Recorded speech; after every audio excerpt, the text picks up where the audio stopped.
10 Ağustos 2017, Kim Wall ve erkek arkadaşı Ole Stob için güzel bir gün olacaktı.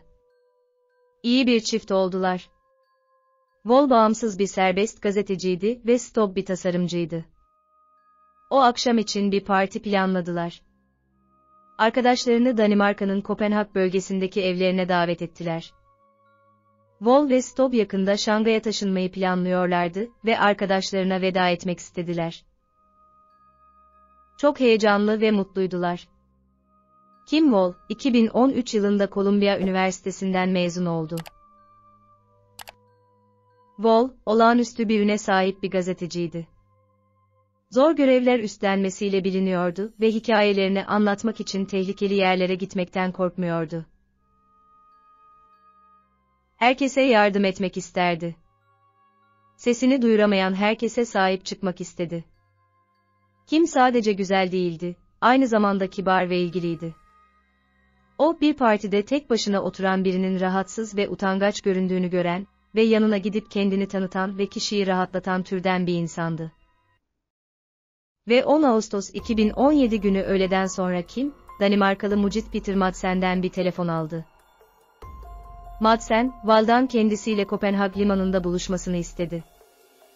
Bir Wired dergisi makalesi için onunla röportaj yapacaktı. Madsen küçük bir ünlüydü, 3 denizaltı inşa eden eksantrik, tanınmış bir mucit. Projeleriyle insanlara ilham verdi, denizaltı inşa etmenin yanı sıra roket gemileri de inşa etti. Madsen, onu ilk kez 2008'de denize indirilen denizaltısı Nautilus'a götürecekti. Kim, Madsen ile tanışıp denizaltına bineceği için heyecanlıydı. Veda partisi için evlerinde toplanan misafirlerden özür diledi. Onlara bu röportajı bitirmek istediğini ve ardından partiye geri döneceğini söyledi.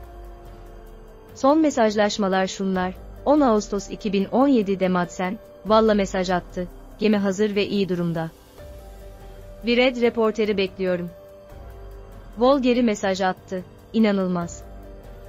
Sadece birkaç dakika uzaktayım. Akşam 7'de Wall, Kopenhag limanına ulaştı. Madsen bekliyordu. Arka planda güzel mavi gökyüzüyle Wall, denizaltına tırmandı. O ve Madsen denizaltının kulesinde duruyorlardı, limandan ayrılırken, rüzgar etraflarında usulca dalgalanıyordu. Denizaltı uzaklaşırken Kim döndü ve el salladı. Akşam 20'de Wall, Stobbe'ye kısa mesajlar gönderdi. Bu arada halen hayattayım. Sonra, seni seviyorum. Ama şimdi aşağı iniyorum. Bu Stobbe'nin kız arkadaşından son kez haber almasıydı. Stob, Wall'un geri dönüşünün çok uzun süreceğini düşünmüyordu. Akşam 10'a kadar ondan haber alamayınca paniğe kapılmaya başladı.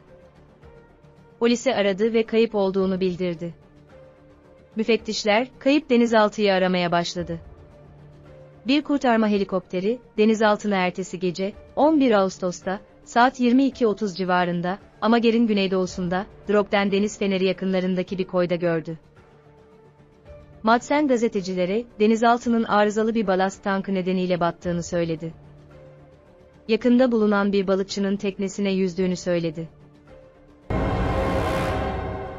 Polis, inceleme için denizaltını sudan çıkardığında, Madsen'in gemisini kasten tanka koyduğunu keşfetti. Denizaltının içine baktılar ve Wall'un kanının izlerini ve bazı kişisel eşyalarını keşfettiler. Bu bulgular, Madsen'in hikayesini değiştirmesine neden oldu. Sonra da denizaltındaki ağır ambar kapısında kontrolünü kaybettiğini belirtti. Müfettişlere kapının düştüğünü ve kafasını duvara çarptığını söyledi.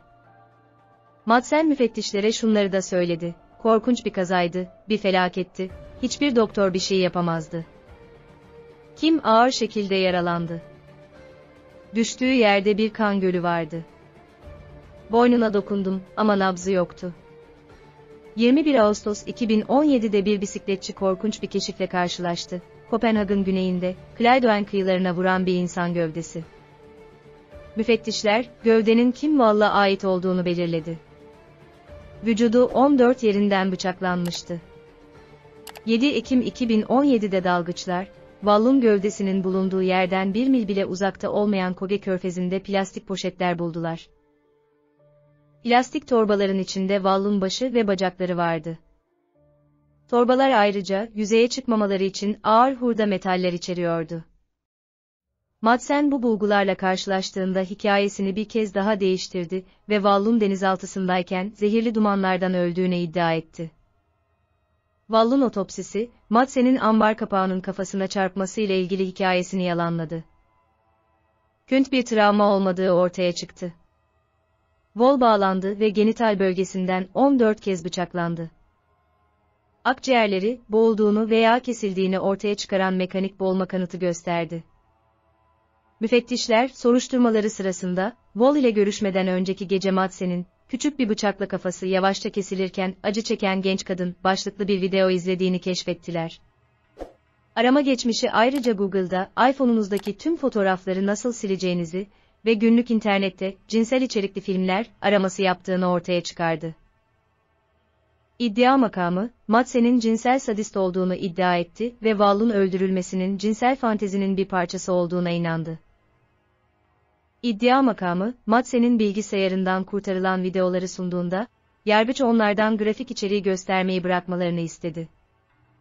Sanatçı anne Grete Schwettin Peter Madsen ve savcı Jakob Bachepsen'i mahkeme salonunda resmederken, Nisan 2018'de Madsen cinayetten, cinsel saldırıdan ve bir cesedi uygunsuz şekilde taşımaktan suçlu bulundu. Ömür boyu hapis cezasına çarptırıldı. Duruşma, bazıları tarafından sirk olarak anıldı. Duruşması sırasında Madsen, mahkeme salonundaki insanlara dönüp onlara bakıp onları sinirlendirmeye çalışırdı. Wall ailesi her gün mahkemeye gitti ve Madsen'in yanından geçmemeleri istendi. 20 Ekim 2020'de Madsen kısa bir süre hapisten kaçtı, ancak hızla yeniden yakalandı ve geri gönderildi. Kim Wall'un ailesi, kızları hakkında Susturulmuş Bir Ses adlı kitap yazdı. Kim Wall'un ailesi ve arkadaşları tamamen mahvoldu. Dünyanın her yerindeki en tehlikeli ülkelere seyahat ettikten sonra, en güvenli ülkede, kendi arka bahçesinde öldürülmesi onlar için çok ironikti. Ailesi, kimin nasıl öldürüldüğüne odaklanmamızı istemeyeceğine inanıyor. Onu tanıyanlar, bizim şu konuya odaklanmamızı isteyeceğine inanıyor. Kadınlar, kendilerine yönelik şiddet korkusu olmadan işlerini yapabilmeli. İnsanların, ölümünün tüyler ürpertici detaylarına odaklanmak, yerine bunun için savaşmasını isterdi. Wall ailesi yaşadıkları trajedide anlam bulmaya çalışıyor. Kızları hakkında yazdıkları kitapta, annesi Ingrid Wals, Asilen Cedvusos'un dünyaya kimin kim olduğunu söyleme yolumuz, bir kız, bir gazeteci ve bir insan olduğunu yazdılar. Evet arkadaşlar, bir davanın daha sonuna geldik. Bu konu hakkında sizler neler düşünüyorsunuz? Düşüncelerinizi yorumlarınızla paylaşırsanız sevinirim. Bir sonraki dava videosunda görüşmek dileğiyle. Sağlıcakla kalın.